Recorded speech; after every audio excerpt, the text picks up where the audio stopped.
So a lot of times when we talk about mental health and emotional health, I think a lot of times we forget about how both of those things reside in our body, how trauma resides in our body. And I don't just mean like, you know, you just feel it in your muscles and you go and work out. I mean, yes, that counts too, but a lot of times untreated trauma, mental, emotional issues, if it's untreated, it still lives in your body. And a lot of times it turns out as sickness.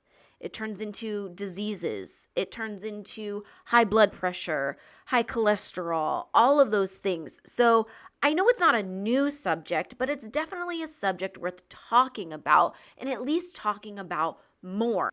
In our next interview, we talk with Allie Cates. Now, I read her stinking bio and I went and I visited her website, and I swear it's like a book in the making. Like, I mean, I don't know, give her some years. Maybe she'll be a part of Oprah's book club or something like that, because this woman has been through it.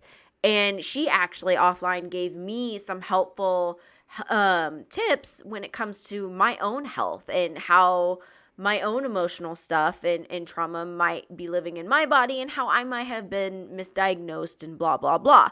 Anywho, I want you to listen to this, and I want you to really pay attention to the cycle that she found a lot of us live in. Hey, Slay Nation, we're back with another episode of the So She Slays podcast. I'm your host, Heather. I am so excited to talk to our guest today, Allie Cates. She is an emotional health coach, and I really want to dive into our topic today about being strong enough to handle hard things, but to feel them is a totally different story. And to feel them not only emotionally, but you feel them physically as well. And what exactly that means. So before we deep dive into this subject, Allie, go ahead and give us a little bit about yourself. Hi, everyone. My name is Allie Cates. Like Heather said, thanks so much for having me on the podcast. So I am an emotional health coach by branding, but my certification, I am a certified trauma-informed coach and also a somatic experience practitioner in training. So what I really focus on is how the body is connected with the mind. So when we go through trauma, we go through emotions, we feel it a lot in our body. So what I help people do is to really help move that emotional charge out of their body. Because honestly, we live in our heads, all day. And I always tell people, like, if we could heal ourselves, we would do it, because we're constantly in our head all the time. But it's really our body that holds onto that trauma and then can manifest in different forms. Okay. So I want to talk about this because I think this is something that Chauncey, So She Slays co-founder, she hops on our podcast every now and then, but we just recently started exploring this idea, because I think, So She Slays, if you followed us, we talk about wellness, we talk about mental health, we talk about self-awareness, but I think there's an element that we leave out a lot, which is how it manifests in your body physically. You kind of mentioned diseases and all that stuff, autoimmune and whatnot. And you yourself, you have experience with chronic Lyme disease. So, in case the audience doesn't know that, what exactly is? Yeah. So chronic Lyme disease is Lyme disease, but it's gone on for a long time. So quick kind of backstory about me was that I was misdiagnosed at 13 and had a whole host of autoimmune conditions from 13 to 25. And then 3 weeks before my husband and I got married, I was, fainting at night, and I was diagnosed with late stage chronic Lyme disease. And after we got home from our honeymoon, I sat in an IV room for 9.5 months, 3 to 4 times a week, 6 to 8 hours a day. Literally, like, it broke me down, and I tried everything under the sun for it. Was diagnosed for with more things like endometriosis, POTS, you name it. It all runs the gamut, because my body was so disheveled. And simultaneously, I was also doing my trauma healing work. So it's like this kind of dark night of the soul, I guess you could call it, where like everything just kind of burned, because my body couldn't take on how much emotional charge was coming out. So it started showing up in disease. Which is, I think scientifically, people are starting to see the emotional mental health and how that manifests in your body through sickness and through diseases. And you yourself, I mean, offline, we kind of talked a little bit about both of the things that we've gone through. You have suffered abuse you've lost people, like a good amount of people in a short amount of time. You've also just dealt with health and sickness and all that kind of stuff.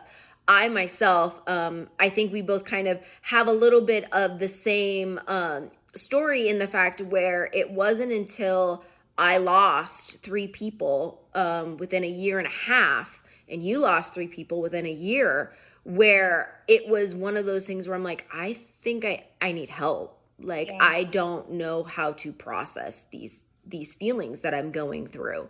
And for you, it was friends. For me, it was grandparents. I had lost three grandparents within a year and a half, and if I wasn't in hospice care, a funeral home, or a hospital, like, I mean, that's how I spent a year and a half in between all of those three things. So what about you? For me, it was so I'm going to back up a second. So for me, I had been through, childhood trauma and then developmental trauma as well. And I'd kind of like scratched the surface a little bit. I had been to counseling, I had been to therapy, I kind of dabbled in it a little bit. And every single time I went to either a different therapist, they're like, you know what, you're scrappy, you get it. You can take like the techniques that we're giving you. I was doing CBT therapy, EMDR, hypnotherapy, talk therapy, psychotherapy. And they were like, you get it. It's fine. Everything's fine. But I would always still feel this massive amount of anxiety in my body and was like, I don't feel fine. Like, I don't know what that means, but I'm obviously not fine. And then fast forward, my husband and I lost three people in 9 months. And then we went on to lose a total of seven people in 2 years. And I remember going back to these funerals and just seeing the difference between people that were able to handle and take care of their mental health versus those that didn't, and myself included. And I remember just being so overwhelmed, so anxious, so depressed. Like, I had never felt this low before in my life. And I'm like, there's so much there to unpack. And that's when I started doing the trauma healing work, because those deaths had really triggered all of this pain that I had kind of shoved aside and that had been dismissed, like, oh, no, no, I think you're fine. You get it, through regular talk therapy. All of those things were coming up in my body and I couldn't ignore them because they were showing Mm. up as, disease, autoimmune, et cetera, simultaneously that my emotional pain was Oh showing my up. gosh. Okay. So, I mean, I kind of go through the same thing. A lot of the therapists, they'll be like, you're my favorite client because you're not like afraid to do the work, and you're not afraid to like have these tough conversations, and you are actually really healthy. Like, you are doing great. Yeah. And I'm like, am I though? Like, I don't feel good. I don't feel great. Am I though? Because I don't know. Mhm. So let's talk about this more. When did you start realizing the correlation between both physically and mentally having issues? I think I was probably, you know, I think I was in fight or flight for such a long time that when I started doing the trauma healing, it took a minute for me to just get out of fight or flight because I was Mm. just surviving at that point. So when things started to click together was after I got out of the IV room and really had like another kind of breaking down. And I was like, okay, I'm not going to let this disease be who I am. And I have so much more to give and so much more to offer in this world, that this is also my trauma and emotional pain and, complex PTSD showing up in my body. And that I need to do more of that work to flush it out. Because what people don't realize, and I'm going to kind of nerd out here because I love this so much, is that when we have an emotional charge, so let me back up for a second. If you see an animal out in nature, let's say there's like a rabbit and a coyote, and the coyote is going to chase after the rabbit, right? The rabbit does not get traumatized after the coyote chases after it because it goes through a complete stress cycle. So, for those of you at home, what happens is the rabbit gets triggered, right? And then it goes into fight or flight. And then it has a discharge. And I'm drawing a circle with my hand. Then it has a discharge. And then it goes into rest and digest. Most of us get stuck getting triggered and going into fight or flight, getting triggered and going into fight or flight. So, Mm. that charge that happens, we never get that release that happens, right? Naturally. So that charge stays in our body. And your fascia tissue in your body can hold up to 1,000 pounds of emotional charge.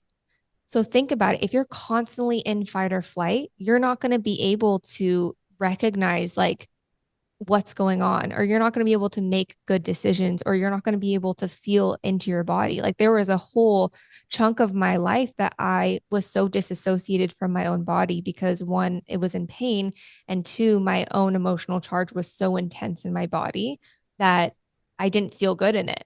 So this whole, yeah. Okay, so that brings me to this question then. We're stuck between fight and flight in this initial charge, right? And we go back and forth, go back and forth, back and forth. And I myself, I mean, I'm intrigued by this because I have that problem. I go back and forth a lot.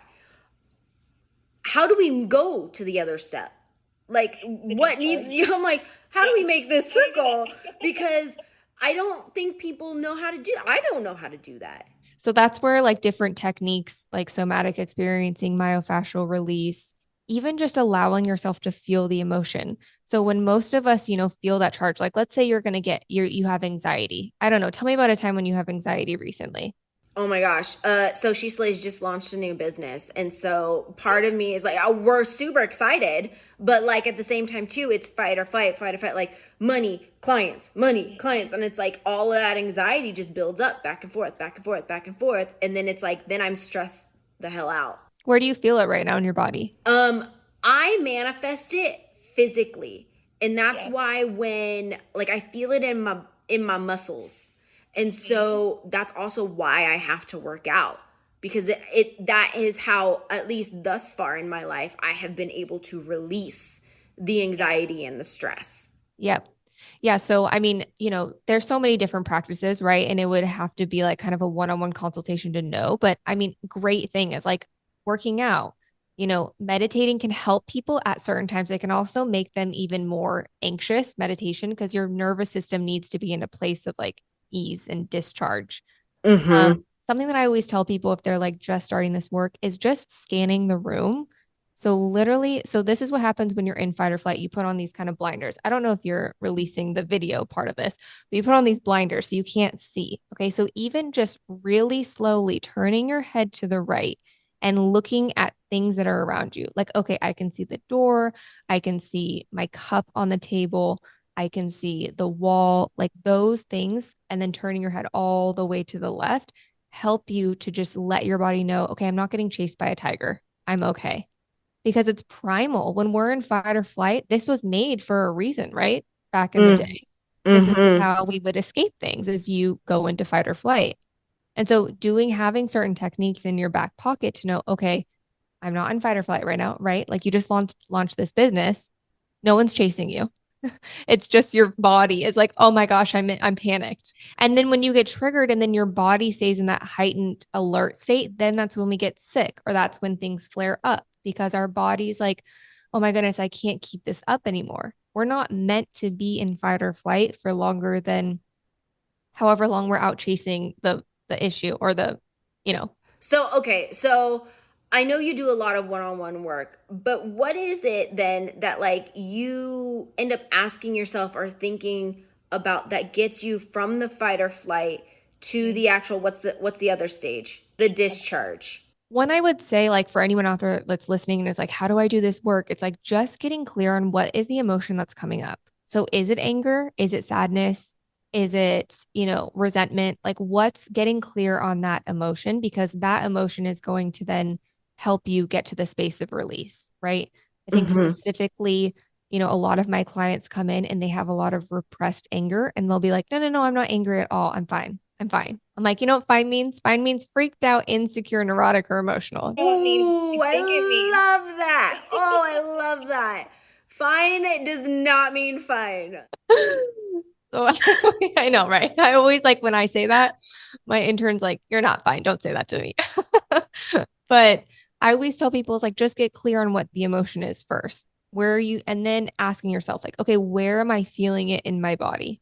Am I feeling it in my shoulders? Am I feeling it in my forehead, my jaw, my stomach, my pelvis, my hips, my thighs?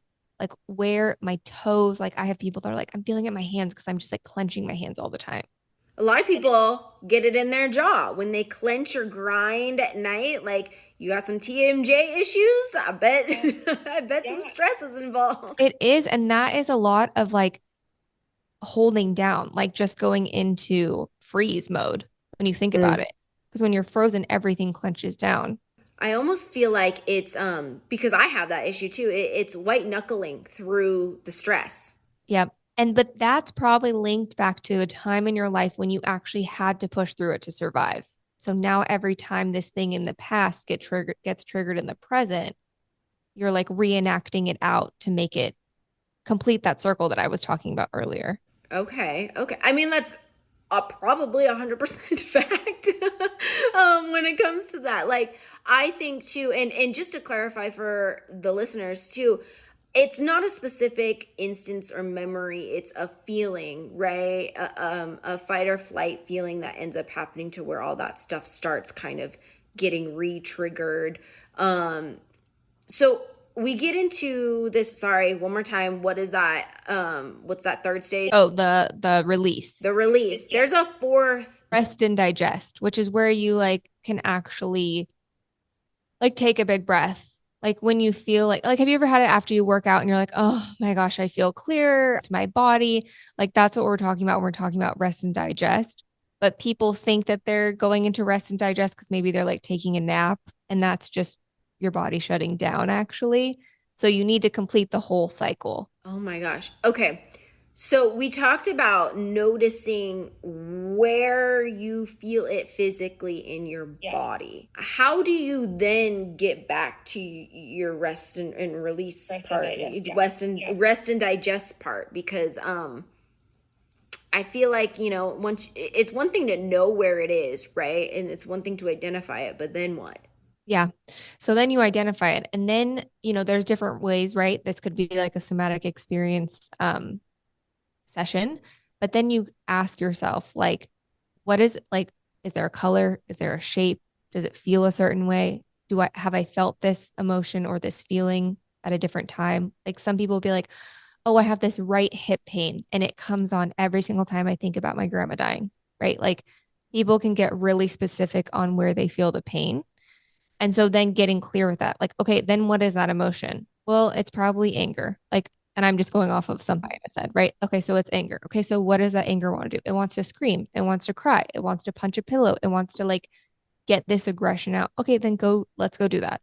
Letting your body actually release that, because we don't walk around hitting and punching people. But every single time that you wanted to like get angry, especially around grief or, sadness, it's like most people will shut it down and be like, you can't show anger right now. Stop getting upset. Stop raising your voice. But that charge lives in your body. So it doesn't just go away when someone tells you to stop crying or stop screaming or stop, X, Y, and Z. It stays charged. And so that's when you want to actually go to that third step and discharge it.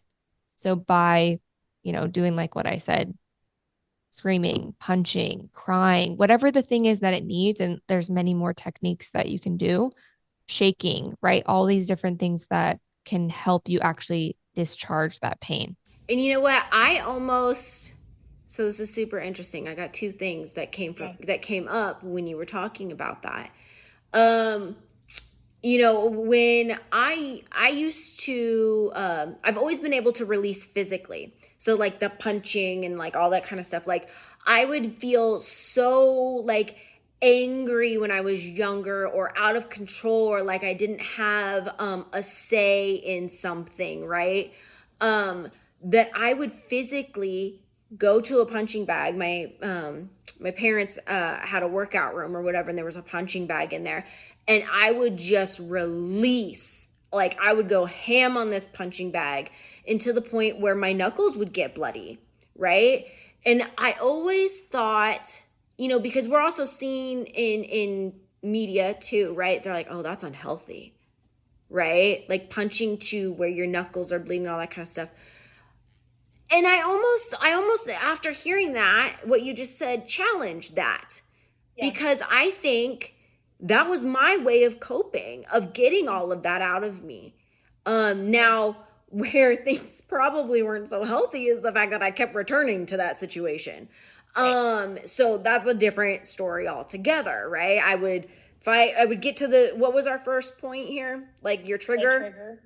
So I would get to trigger, fight or flight, and then I would release, but then I would return right back to trigger. Yeah. And that's the thing is like, if you're not completing the release cycle fully, that's why it's helpful to work with a practitioner so they can see in your body, like, okay, Heather, like you're staying in fight too much. Like, let's try and move you back into a place of like calm and relaxation. Um, so that's why it's helpful to work with a practitioner. But yeah, if you don't actually allow your body to kind of drop down, then you're gonna, ramp right back up. I remember like the Pac-Man game or something that like the energy had to drop down and then it would just like ramp right back up. And so you have to like actually drop the charge and then learn a new technique so you can get into rest and digest. Yeah. So it makes sense if you're like, okay, if this is the way that I'm feeling release, or this is the way that I'm feeling, a sense of control over my situation that I had when I was a kid, you're going to go right back to that. And that's still going to be the case even, I mean, you have like 40, 50, 20-year-olds walking around that like are really at emotional level of like a 5-year-old because they have never learned how to actually, complete that full stress cycle. And that's fact, because as adults, right, we harbor that kind of stuff, and it's not until you're ready and willing to do the work that all of these things start coming up, right? Because you learn these things and then you see it as normal because that's all you've ever known, that's all you've ever been exposed to. I want to talk about the aspect of this where I think a lot of people pride themselves on being strong and handling hard shit, because life can be shitty sometimes, right? And there are definitely people out there who struggle and who continue to struggle and who just pray for a break. And they bottle it up and they shove it down, right? Because I don't have time to deal with this. I have to handle the next problem. Yeah. As someone who wore the that badge of honor very well, it comes back in your body. Like that was me. It was like I constantly was shoving stuff down and thinking that, okay, well, I don't have time to deal with this. Oh, I have this memory popping up from childhood. I don't have time to deal with this. I'm angry and pissed off. Shove it down. Be a nice girl. I'm feeling inadequate. Okay, shove it down because you have everything that you need, or whatever the storyline is that we're telling ourselves, and then we're shoving it down. Your body remembers that. If your mind forgets it, your body remembers it, and it comes back with a vengeance. Like, I have hypothyroidism. I've had it since I was 13. It's like, this is because trauma is locked in your throat. Okay. So if you can't speak your truth, it's going to show up where it is autoimmunity. And autoimmunity can turn on at any time. So typically autoimmunity turns on after you've either had a death or a car accident or some type of traumatic incident, and then it turns right on. All this health stuff is so linked together. And I think we forget that. And especially, I mean, doctors are so incredible and we need them, but we don't talk about this enough with patients that are getting diagnosed with, diseases, cancer, et cetera, because it's not something that we in society really talk about, is how to handle emotional pain and trauma when it comes up and when it specifically shows up in your body. It's a holistic approach. That's actually in me doing all of these interviews and also, talking this out with friends and that kind of stuff. I am becoming more and more aware of how holistic health actually is. Where it's your mental, it's your physical, it's in everything in between there, right? In addressing each one of those things. Especially with older generations, and I have a great relationship with my parents, and I think in me becoming more self-aware, they've become more self-aware or are starting the journey as well. It's contagious like that. So, but my thing too is like noticing their health problems and their familial health problems and what was happening psychologically, mentally, in life, in culture at the time. Right. And epigenetics, which literally changes the DNA of the genes. It's literally the study of how your genes change from either like trauma or what people have been through from each generation. And then it gets inherited. That's why we call it, generational trauma or generational pain. It's like if your parents have lived in a space, like for example, like my grandma grew up during the Depression, right? So it's like, and she was one of my very dear friends. And so she lived in such a place of scarcity, then like that's something that I'm going to inherit too. And that's going to be something that's in the back of my own kind of unconscious until I start to bring it and make it aware. So yeah, you can inherit. There's going to be like secondhand trauma, inherited trauma, generational trauma too. You know what? And that's actually, I was just talking about this because both of my parents did not grow up very financially stable at all. And the never having enough mentality has actually passed on to my siblings and I. Some more than others, definitely. Myself, the having enough thing is something I am currently battling. But then also too, trying to get out of that learned habit, to where you also realize that you're not in the same situation that your parents were in. Like, thank God, but the necessity of that feeling isn't actually. Yeah. What helps you with that, with the mindset? Recognizing I'm doing it.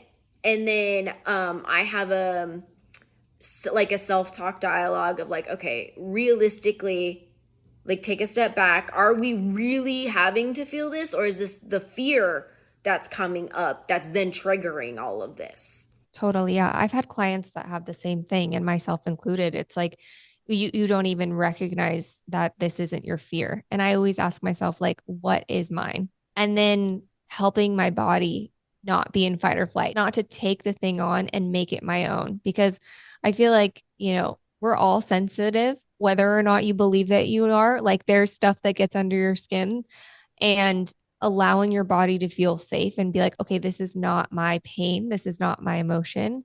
And discerning the difference between what's yours and what's maybe something that someone has said or that has come from a place of, trauma or emotional pain from your past is really important to discern the difference.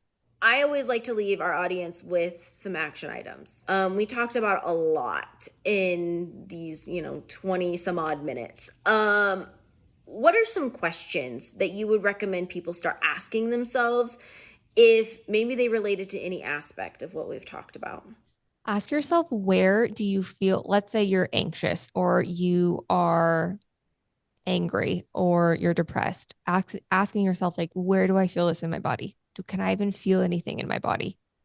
Most of us are so cut off from our body because it has been maybe a not safe place to live, whether it's from emotional pain or you're going through, you have autoimmunity, etc., or you're just a human at this point in life. Like, just asking yourself, okay, I'm feeling anxious. Where do I feel that in my body? Okay, it's in my chest. What is it? What does it want to say anything? Is it a shape? Is it a color? Is it a feeling? Have you felt this before? And just starting to befriend that feeling in your body and not making it wrong.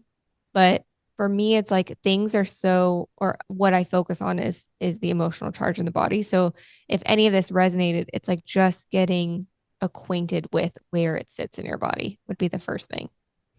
Definitely. Noticing and being able to identify is definitely one of those things that we can all get better at, myself included. Where can people find you if they want to follow, talk to you, anything?